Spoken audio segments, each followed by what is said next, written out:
ამერიკის შეერთებული შტატების პრეზიდენტი ჯო ბაიდენი ტყის ხანძრისგან განადგურებულ ქალაქ ლაჰანიაში ჩავიდა. პრეზიდენტი დაზარალებულ მოქალაქეებს შეხვდა, რომლებიც ჰავაიზე გაჩენილ ტყის ხანძარს გადაურჩნენ. ჯო ბაიდენი მათ დახმარებას დაჰპირდა.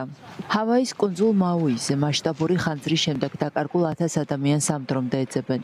ბოლო ცნობებით 8 აგვისტოს დაწყებული სტიქიის შედეგად დაღუპული 114 ადამიანი, ათასობით ადამიანი იძულებით გადაადგილებულ პირად იქცა.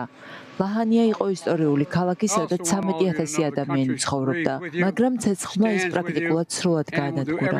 მინდა იცოდეთ, რომ ქვეყანა გლოვობს თქვენთან ერთად, დგას თქვენთან ერთად და ყველაფერს გააკეთებს იმისთვის, რომ დაგეხმაროთ ამ ქალაქის აღდგენაში და კვლავ პატივისცეთ ჩვენს კულტურასა და ტრადიციებს. საგანგებო სიტუაციების სამსახურები ამ დრომდე აგრძელებენ 1000-მდე უგზო-უკლო დაკარგული ადამიანის ძებნას. გავრცელებული ცნობით მაშულებმა უკვე შეძლეს სტიქიის შედეგად დაზარალებული ტერიტორიის 78%-ის დათვალიერება. თითქმის 2 კვირა გავიდა მას შემდეგ, რაც კუნძულ მაუიზე ხანძარი გაჩნდა. მას შემდეგ კი ბაიდენს რესპუბლიკელები აკრიტიკებენ და აცხადებენ, რომ ხელისუფლებამ დააგვიანა სტიქიასთან გასამკლავებლად საპასუხო რეაგირება.